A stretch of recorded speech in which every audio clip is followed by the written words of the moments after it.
महाराज, इन दोनों ने कल रात इस औरत को अपनी गंदी नीयत से अगवा करने की कोशिश की।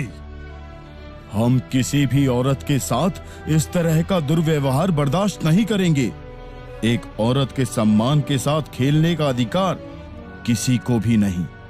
इन दोनों को बीच चौराहे पर पूरे गांव भर के लोगों से तब तक पत्थर पड़वाए जाएं जब तक इनकी जान ना निकल जाए। हमें माफ कर दीजिए महाराज, हमसे गलती हो गई। उज्जैन के राजा चक्रवर्ती विक्रमादित्य बहुत ही न्यायप्रिय, बुद्धिमान और ताकतवर थे।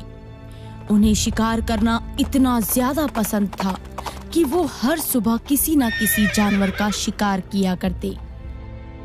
विक्रमादित्य अपनी प्रजा की हर मुसीबत को उन पर आने से पहले ही खत्म कर दिया करते थे।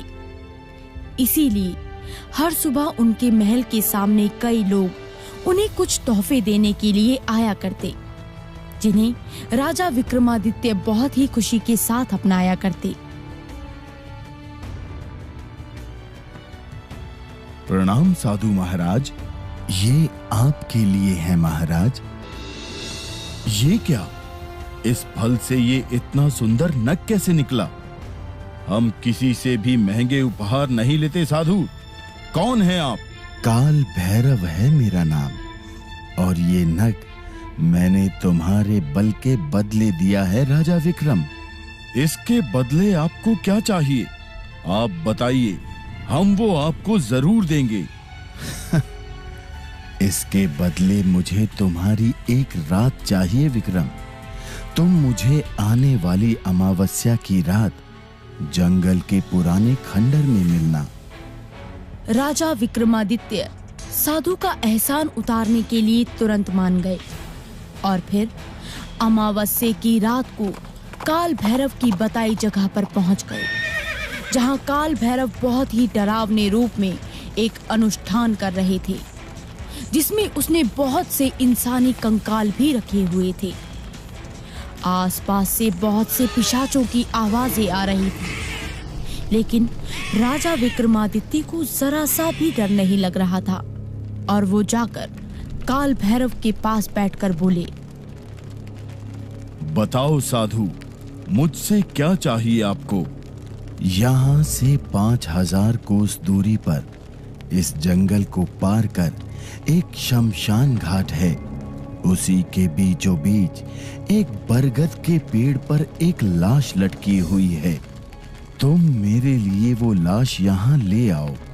काल भैरव की इस अनोखी मांग पर राजा विक्रमादित्य को शक हुआ और उन्होंने शव मंगवाने का कारण पूछा, लेकिन साधु ने बताने से इनकार कर दिया।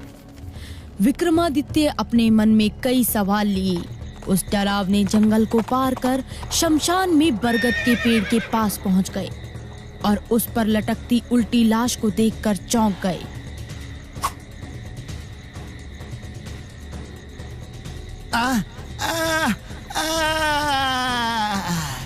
कौन हो तुम?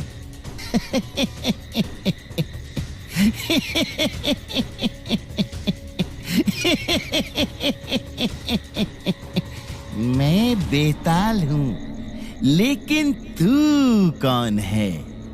लाश को हंसता बोलता देखकर भी विक्रमादित्य घबराए नहीं। उन्होंने लाश को पेड़ से खींच लिया और जबरदस्ती अपनी कमर पर बैठाकर काल भैरव के पास ले जाने लगे।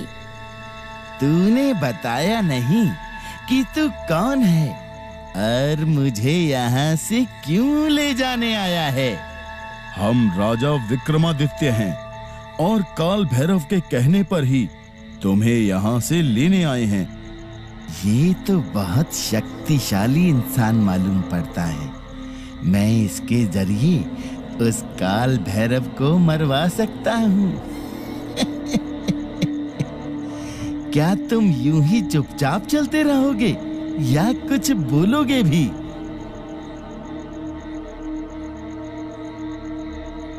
अरे तुम तो कुछ बोलते ही नहीं हो। मेरी किसी बात का जवाब तो दो।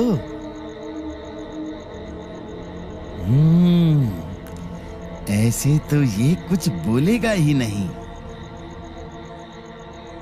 अरे तुम कुछ नहीं बोलोगे तो ये इतना लंबा रास्ता काटना मुश्किल हो जाएगा।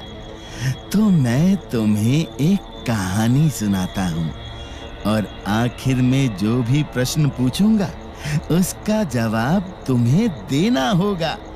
लेकिन अगर तुमने कहानी खत्म होने से पहले कुछ भी बोला या हाँ की भी आवाज की तो मैं वापस पेड़ पर चला जाऊंगा। यहाँ तू बोला तो मैं चला, और अगर नहीं बोला तो तेरे सर के 1000 टुकड़े होंगे। राजा विक्रमादित्य ने चलते चलते ही अपना सिर हिलाकर अपनी रजामंदी दी और फिर बेताल ने अपनी कहानी सुनाना शुरू किया।